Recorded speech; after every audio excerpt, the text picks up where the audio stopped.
The meat-skin species. The medbay of the Vorr'kai Ascendant gleamed like the inside of a diamond, every surface crystalline, refracting the white-blue light into sterile brilliance. Commander Urix of the Vorr'kai Confederation stood with his arms crossed, watching the human technician work below him. Lieutenant Maria Cortez knelt beside a ruptured coolant conduit, her sleeves rolled to the elbows, dark curls tied back, face streaked with grease.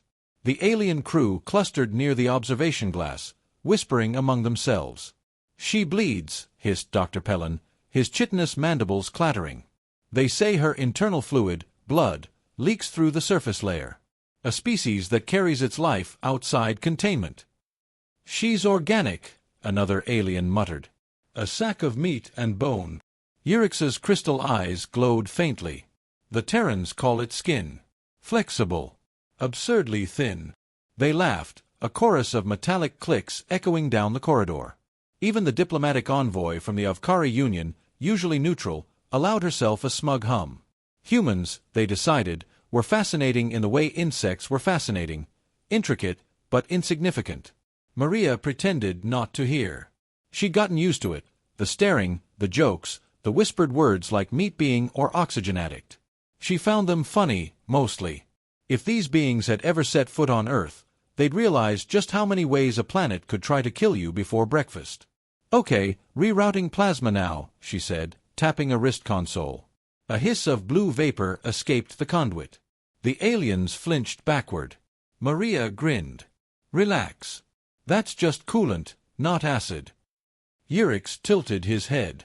"You work bare-handed in proximity to volatile plasma?" "Yup," she said. "Got gloves, but they make me clumsy." Dr. Pellin's eyes glittered like beetle shells. "And if your fragile epidermis ruptures?" Maria was about to answer when the metal edge of the conduit slipped. Pain flared across her palm, a sharp cut, bright and stinging. A bead of blood welled instantly. The reaction from the aliens was immediate chaos. "She's leaking," cried Pellin. "Contain the breach. Medical drones now." "Hold on," Maria protested, waving her injured hand as red droplets spattered her toolkit. "It's just a cut. Just a—" Pellin was already fumbling for a sterilization torch. "You have no exoskeleton. Your internal pressure will—" Maria sighed and grabbed a strip of gauze from her pocket, wrapping it tight around the wound. "See? Fix. No problem." The aliens fell silent. Even Urix's crystalline plates dimmed in confusion. "You are not in distress." "It's fine," she said with a half-smile. "I've had worse making breakfast." The med drones hovered uncertainly, their scanners clicking. One projected an image of torn tissue. "Surface laceration detected. Immediate regeneration recommended." Maria chuckled. "Give it a day. I'll be good as new." The phrase baffled them. "A day," Urix repeated. She shrugged, finishing her work. "We heal fast. Built that way." The aliens exchanged a look, the kind predators give when prey suddenly bares fangs. When the repairs were done, Maria packed up her tools and rose, flexing her bandaged hand. "Systems stable. Try not to bump it again." She gave them a quick salute, the easy kind of grin that didn't seem to fit someone who'd just been called a leaking organism. Then she walked out, humming to herself, leaving behind a trail of confused aliens. Dr. Pellin broke the silence first. "How inefficient. To possess a body that must repair itself constantly." Urix's tone was thoughtful. "And yet, it does. Without machinery. Without stasis fields. Just chemistry." "Primitive chemistry," Pellin corrected, though his voice wavered. "No synthetic nanites, no crystalline matrix. A crude biological mechanism." "Crude," Urix echoed softly, watching the door Maria had exited through. "But functional." He looked down at the faint smear of human blood on the deck, a deep, vivid red that shimmered strangely under the sterile light. A reminder of life that was warm, alive, and fiercely persistent. Later, in his report, Urix would write, "The human species exhibits alarming biological recklessness. They are fragile beyond reason, soft, fluid, and unarmored. Yet they move through hazard with casual disregard. I suspect it is not ignorance. It may be confidence. Dr. Pellin read over his shoulder and snorted. Confidence born of ignorance. But Yurix wasn't so sure. He stared again at that smear of blood, drying to dark brown against the cold floor, and found himself wondering what kind of creature could live inside such weakness, and still smile. The experiment of endurance. 2 days after the coolant incident, Maria Cortez found herself standing in the airlock of the Vorr'kai Ascendant, suited up and staring at a landscape that looked more like a furnace than a moon. Beyond the shimmering barrier stretched a sea of cracked basalt and molten rivers, glowing veins of red and orange pulsing under a thin, ash-gray sky. The planet's magnetic field flickered erratically. Storms brewed in silence. Dr. Pellin adjusted the seals on his reinforced exosuit, his antennae twitching nervously. This environment exceeds recommended biological tolerances, he said. For any species. Maria smirked behind her visor. Guess we'll find out whose gear holds up best. The mission was simple on paper: survey mineral nodes for a potential colony outpost. In practice, the conditions tested every species aboard. The Vorr'kai relied on temperature-regulating armor. The insectoid Zerth wore pressurized shells with internal coolant lines. Humans brought what they always did: stubbornness, duct tape, and a will to sweat it out. When the airlock opened, a wall of heat slammed into them. Even through the suit, it was like walking into an oven. Temperature, 118 degrees Celsius, Pellin reported. Feels like summer in Arizona, Maria said, descending the ramp. The aliens moved cautiously, steps measured. Maria strode forward with easy rhythm, scanning rock formations with a handheld spectrometer. After only 20 minutes, one of the Zerth technicians stumbled, clutching his thorax. Coolant failure. Maria knelt beside him, unclipping a small bottle from her pack. Here, drink. The alien hesitated. What is it? Water, she said simply. H2O. Helps with overheating. He blinked all 6 eyes. You ingest coolant? She grinned. Kind of. The alien stared as she raised the bottle to her lips and took a long pull, sweat beading under her helmet. The act seemed both reckless and sacred. Hours crawled by. The heat grew worse, the ground trembled with distant seismic murmurs, and the alien suits beeped warnings in every register. Humans kept walking. They cursed, joked, sang old songs over the comms. When the mission was nearly complete, Maria's scanner buzzed. Got something, massive or deposit under this ridge. She climbed a slope slick with black dust, ignoring Pellin's protests. Halfway up, her boot slipped on a patch of molten glass. She fell hard, landing on her shoulder. Pain exploded down her arm. She hissed, teeth gritted. Lieutenant Cortez. Pellin scrambled toward her, scanners shrieking. Your humerus is displaced. You must not move. Maria sat up slowly, panting. Dislocated, not broken. She took a deep breath, braced against a rock, and with a short, savage grunt, popped the joint back into place. The sound echoed through every comm channel. Sweet stars, whispered one of the Vorr'kai. She damaged herself further. Maria rolled her arm, grimacing. Nah, better now. They watched her continue the climb one-handed, finish the scan, and signal the shuttle for extraction as if nothing had happened. Back aboard the Ascendant, the alien med-drones surrounded her immediately. They scanned, measured, muttered in disbelief. Internal swelling reduced, one reported. Bone alignment restored. Pellin leaned close, studying the joint through the scanner. You should be incapacitated. Your tissues have already begun repairing. Yeah, she said, flexing experimentally. Give it a night's rest. I'll be fine. The alien doctor stared at her as if she'd claimed to resurrect herself. How? Without regeneration gel? Without nanites? Maria shrugged. We just heal. It's kind of our thing. Later, while she slept, Pellin and Yurix stood outside the observation window. The monitors showed her vital signs dropping into deep, rhythmic waves of recovery. Cells accelerated. Micro-tears closed. The cut from the coolant conduit, nearly gone. She is repairing during unconsciousness, Yurix said quietly. No technology. No energy source but her own biology. Impossible, Pelin whispered. Observable, Yurix corrected. Perhaps the human's fragility is not a flaw, but a cycle. Damage and renewal. Pelin tapped his mandibles in thought. To survive by breaking and mending, an organism that improves through suffering. That is not weakness. That is resilience. The next morning, Maria walked into the mess hall, stretching her arm with a grin. Told you I'd be good as new. Every alien in the room fell silent. Their reflective eyes followed the motion of her healed limb as though watching a miracle. Dr. Pelin finally said, almost reverently, "We called them fragile." Yurix inclined his gleaming head. "And yet, they endure fire." Maria only laughed, grabbing a mug of coffee. "You should see what we do with caffeine." The aliens exchanged glances, equal parts disbelief and respect, as the human raised her cup in salute. "Here's to surviving," she said. And somewhere deep in their crystalline hearts, the price of survival. The meteor storm hit without warning. One moment the Vorr'kai Ascendant was gliding through the quiet black, its crystal hull humming softly. The next, the ship shuddered under a spray of incandescent rock.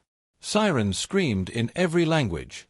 Crystalline panels fractured like glass under stress. Gravity flickered. Lieutenant Maria Cortez was thrown against a bulkhead. She felt the sharp crack in her ribs before she heard it. The world tilted, alarms overlapping in her ears. "Engineering. Report." Commander Yurix's voice rang through the comms, calm but edged with something the alien rarely allowed: fear. "Multiple hull breaches," Maria rasped, pushing herself upright. Pain lanced through her side, but she ignored it. "Deck 6 is venting atmosphere. Power grid unstable." Dr. Pelin's lab was chaos, specimen jars shattered, med-drones offline. His species was not made for panic, but his many eyes darted wildly as crystalline shards from the ceiling clattered to the floor. "The regeneration pods are down," he shouted. "We have no stasis capability." That froze the alien crew more effectively than any alarm. Their biology required the pods for trauma response. Without them, even a minor wound could spiral into systemic collapse. Maria grabbed her toolkit and sprinted down the corridor, ignoring the ache in her ribs. The air was thick with a metallic tang of coolant and alien pheromones. When she reached the auxiliary reactor room, 2 Vorr'kai technicians lay sprawled on the floor, one unconscious, the other keening softly, a deep crack splitting its translucent arm. The crystalline surface pulsed erratically, unable to fuse. "Don't move," Maria said, kneeling beside them. "You cannot help," the injured one whispered. "We will fracture further. Leave us." "Not happening." She tore strips from her undershirt, wrapping the cracked limb as tightly as she could. "Pressure and stabilization. Works on us, should work on you." The Vorr'kai stared, awed and confused. "You are broken yourself," it said. Maria glanced at the spreading bruise across her ribs. "Yeah, well, I've got a lot of practice." She turned to the control panel. Dead. The emergency bypass had fused. No power meant no life support in the aft sections. She pulled a plasma torch from her kit and started cutting through the casing. Across the ship, the aliens moved in sluggish confusion. Their biology recoiled from pain. Instinct told them to freeze and wait for automated care. But the humans kept moving. 2 Marines dragged power conduits by hand, one limping, another coughing from smoke inhalation. They patched leaks with whatever they could find: plating, tape, even a soldier's armored vest. Every breath hurt, but they joked through it. When Pelin stumbled into engineering, he stopped dead. Maria's hands were blackened, her arm trembling as she forced a sparking relay back into place. Blood seeped through her makeshift bandage. "You should be unconscious," Pelin said. "I'll sleep when we're alive," she replied, teeth gritted. The reactor lights flickered, then stabilized. Systems hummed back online. Air returned to the corridors in a rush that sounded almost like applause. Pelin stared at her, mandibles twitching. "Your cells, your body endures trauma that would destroy us." "Why?" Maria gave him a tired smile. "Because on Earth, everything tried to kill us. Weather, hunger, disease. You either learned to heal, or you didn't make it." The alien scientist was silent for a long time. Then, softly, he said, "You are not fragile, are you?" Maria leaned back against the console, breathing hard. "We break. A lot. But we don't stay broken." Hours later, as the crew gathered in the battered galley, Pelin observed them quietly. The humans were bruised, burned, bandaged, but laughing. Their bodies were patchwork, but their spirits burned undimmed. He thought of his own people, who would shut down at the first fracture, waiting passively for regeneration. These creatures of flesh and pain did the opposite. They fought their way back from the edge. Yurix entered, his crystal armor dull with scratches. He watched Maria sip water from a dented metal cup. "Doctor," he murmured, "observe her respiration. She is stabilizing without medical aid." "Yes," Pelin said. "They repair through constant stress. Their biology expects failure and adapts." Maria looked up at them both. "We just do what we have to." Yurix inclined his gleaming head. "You rebuild yourselves while moving forward. That is extraordinary." She shrugged. "It's called surviving." When she finally staggered to her bunk, exhaustion dragging her under, Pelin remained in the corridor, tapping notes into his datapad. The human organism appears optimized for chaos. Their weakness is their strength. Each injury becomes instruction. Their cells remember pain and respond with resilience. We once called them fragile. I begin to think they are indestructible. He closed the report and looked through the viewport at the scorched void beyond. Somewhere inside the ship, a human laughed softly in her sleep. For the first time, Pelin understood why. "We do not shatter." The storm came back. Not a drifting field of debris this time, but a wave of molten fragments trailing from a shattered moon. The Vorr'kai Ascendant had only just stabilized its systems when the next barrage struck. The first impact rippled through the hull like a thunderclap. Lights died, gravity failed, and the ship became a tumbling labyrinth of alarms. Commander Yurix's voice cut through the chaos. "All hands, brace. Maintain containment fields." Containment fields flickered. Life support dropped to 40%. And yet, humans were already moving. Maria Cortez was half asleep in the infirmary when the second impact threw her from the cot. She hit the deck, swore, and rolled to her feet before her ribs could remind her they hadn't fully healed. Smoke drifted through the corridor. Emergency lights painted everything in pulsing crimson. "Engineering again," she muttered, grabbing her toolkit. "Always engineering." She met Dr. Pelin on the way. Two of his forelimbs splinted with makeshift braces she had built hours earlier. "You should remain in medical care," he said. "Later," Maria answered. "Ship first." They reached the reactor decks to find half the crew scattered and stunned. Crystalline bodies glowed faintly, cracked along fault lines. The aliens huddled near intact panels, instinctively freezing in preservation mode. Maria stared at them. "If you can breathe, you can move. Let's go." No one moved at first. Pain for them meant shutdown. Evolution had written retreat into their instincts. But her voice, raw, furious, human, cut through that programming. Yurix appeared in the doorway, one arm splintered from shoulder to elbow. "She is correct," he said. "Follow the Terran." Something shifted. The Vorr'kai obeyed.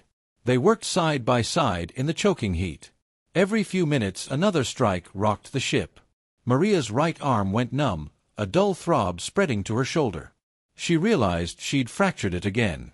"No time for that. Seal the plasma line," she shouted. Pelin hesitated, staring at the torch. "Now, Doc." He snapped to it, hands shaking. The hiss of molten metal filled the air. Yurix steadied a conduit with his good arm while Maria anchored a brace across his damaged limb. He winced as shards of crystal sloughed away. "You will destroy yourself," he warned. "Maybe," she grunted, tightening the bolts. "But not before I fix this ship." When the final meteor hit, it tore through the forward cargo hold, venting a third of the oxygen. Alarms howled again, and for a heartbeat everything went still. Then Maria moved. She ran toward the breach, arm hanging useless, lungs burning. She triggered a manual seal. Metal doors screeched shut against the void. The force of it slammed her against the bulkhead. "Maria!" Pelin's cry echoed through comms. No answer. Yurix found her minutes later slumped beside the sealed door, face pale, Blood dried in streaks down her temple. Her chest rose shallowly. He knelt beside her. "Lieutenant, you must remain conscious." Her eyelids fluttered. "Still breathing," she whispered. "Still working." When the storm finally ended, the Ascendant was little more than a scarred shell limping through orbit, but it was alive. Systems stable. Crew accounted for. Maria lay in the infirmary again, surrounded by silent aliens. Her arm was immobilized, ribs taped, skin mottled with bruises. Even asleep, her face held that faint, stubborn smile. Dr. Pellin studied the med-scanner's readout. "She repairs while unconscious," he murmured. "Tissue regeneration accelerated. No artificial aid. Just will." Yurik stood beside him, the faint hum of his crystalline form dim and reverent. "She broke herself to save us all. And she will heal again." "She calls it normal," Pellin said quietly. Yurik looked around at the crew, every species present, gathered in silent respect. "Perhaps it is. For them." He opened a new log entry, his voice steady but weighted with awe. "We believed ourselves superior. Stone, crystal, alloy. We thought the Terrans soft. Yet they endure what would annihilate us. They do not fear pain. They meet it, accept it, and become stronger. They are creatures born of chaos, tempered by failure, evolved to persist." He paused, gaze falling back to the sleeping woman. "We mocked their fragile bodies. Now we understand. They do not shatter. They rebuild." Hours later, when Maria stirred, she found Yurik sitting nearby. "You stayed," she said groggily. "You taught us to," he replied. She chuckled, wincing. "Good lesson." "The best one," Yurik said. "Pain is not the end. For humans, it is the beginning." Outside the viewport, the bruised planet below glowed in the distance. The storm was gone. The ship floated in quiet recovery, patched and scorched but whole, much like its human savior. Maria looked out at the stars, then back at Yurik.